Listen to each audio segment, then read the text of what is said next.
I recently got to visit the towering mountains of the Baja California Peninsula at the Geological Society of America meeting in Loreto, Mexico. And while I was there, Professor Shawn took me out to the field and showed me the rocks that tell the story of this peninsula. How it used to be part of the North American continent, what's left of the volcanoes that were once active here, the tectonic transition that separated this stretch of land from the continent, and how all this geologic change has occurred over just the last 30 million years. So let's do a little time travel starting around 30 million years ago. At this time, the Baja Peninsula was not a peninsula at all.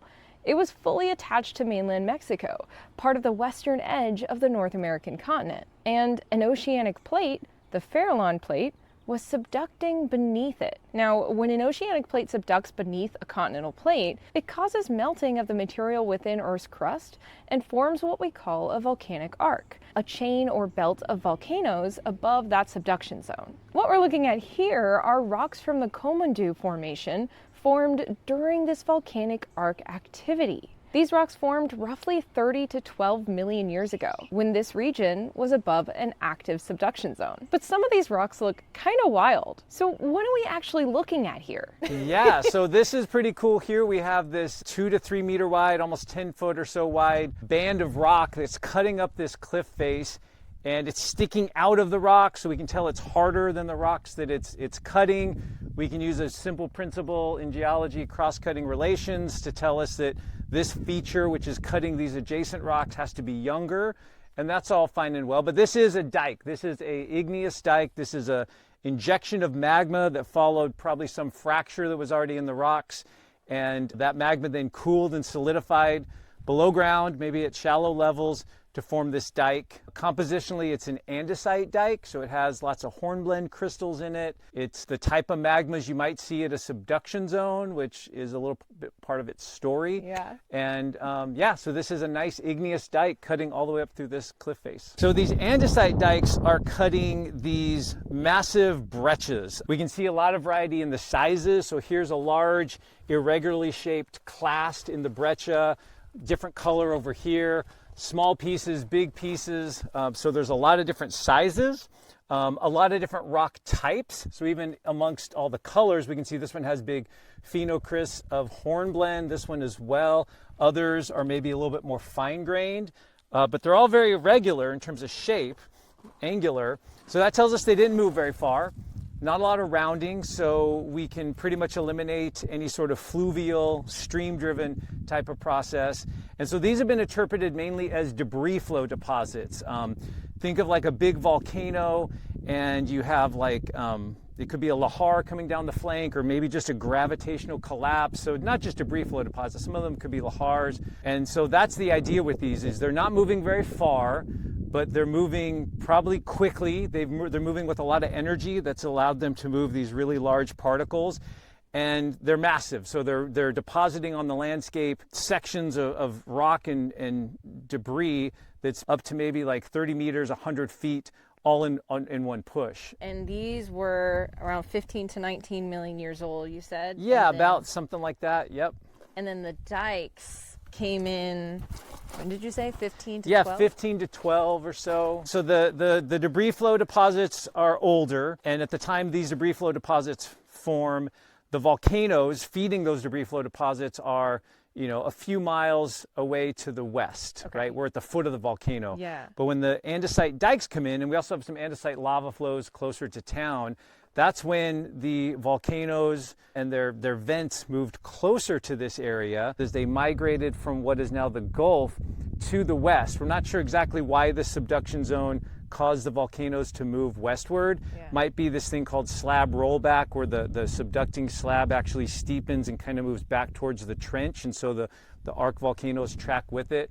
Might be some other reason, but the evidence is clear that the volcanoes were out further in what is now the Gulf, and then they moved to the west, and this dike and some lavas we have closer to town represent the arrival of the volcanic material in this part of Baja. So the breccia formed from explosive eruptions or debris flows, and then the dikes came in when magma forced its way up through cracks in the previously deposited debris flows. And these rocks, as well as their range and characteristics, tell us that this wasn't just one volcano. It was a large volcanic arc system stretching across what is now Baja California that existed and migrated for millions of years. But then everything changed. Around 12 to 6 million years ago, the tectonic forces driving subduction began to shut down. And instead of being compressed, this region started to be pulled apart. This marks the beginning of the Gulf of California rift system. Normally, when we say rifting in tectonics, we mean that one plate is getting pulled apart to form two plates, and then sometimes you can get the formation of a huge spreading center or mid-ocean ridge, kind of like the Mid-Atlantic Ridge. However, not all rifting is 100% stretching motion, where the rift direction is perpendicular to the plate boundary. Sometimes there's also sliding, or what we call transform motion. Well, there's actually almost always transform motion, but in the case of the Gulf of California rift, it's actually primarily transform motion. So about 80% of the movement along this boundary is actually just the plates sliding against each other, not pulling apart. And so that's why we call it an oblique rift. And this is really important because this affects how fast the Gulf is widening, the direction of movement, and the structure of the basin. This motion also controls the nature of the faults. Remember, this oblique rift system is essentially the southern continuation of the San Andreas fault system, and we know how hazardous that fault can be. So understanding the plate motion in this region is incredibly important, but unfortunately, very difficult due to the complexities of the system.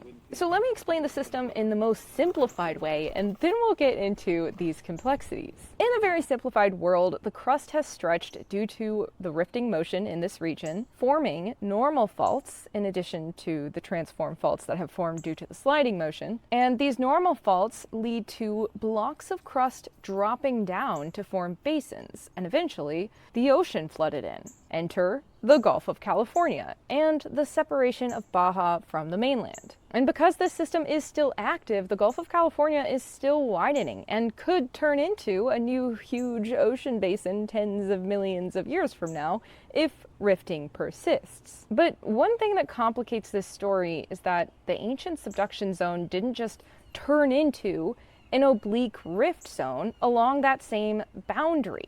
Instead, the plate boundary actually moved or jumped. The subduction zone essentially died, and then the oblique rifting began in what is now the Gulf of California. We think this plate boundary migration was driven by the breakup of the Farallon plate and the capture of Baja by the Pacific plate. I mean, this is oversimplified, but that's the gist. So the rocks that Shawn and I explored are leftovers of an ancient volcanic arc that records a plate boundary that no longer exists. And although these andesitic dikes and volcanic breccias formed during the subduction phase, their later deformation into these rugged mountains was due to the faulting associated with the more recent oblique rifting. And just offshore on the east side of the peninsula is an island that records possibly an even more complex geologic story than the peninsula itself, and that's Isla del Carmen, an island built from these same volcanic rocks but later dropped down by tectonics, flooded by the ocean, covered by marine sediments, lifted back up above sea level, and then, well, I don't want to spoil it for you, so be sure to check out my upcoming video in which I actually take you along the GSA field trip where we got to go explore the geology and biology of this incredible island. See you there. Bye. Yeah, so you actually have history here. You mapped this for your master's thesis. Yeah, this is like coming. Quite the process trying to map this. Luckily, I didn't have to map too much of these, and there's only so much you can do with them. You get bedding where you can. If you see a structure or fault, you map it. Yeah. But in a way, it was kind of nice to have a big section of my map be this deposit, because you could cover a big portion of the map with one unit, not have to do a lot of measurements in detail. Further to the west, this unit, you get below this unit, which is dipping to the east, and there's some more bedded sandstones, conglomerates, sedimentary rocks sitting below this, and I spent a lot of time with those rocks. So these rocks were part of the story and part of my map area, but not like the focus. Yeah.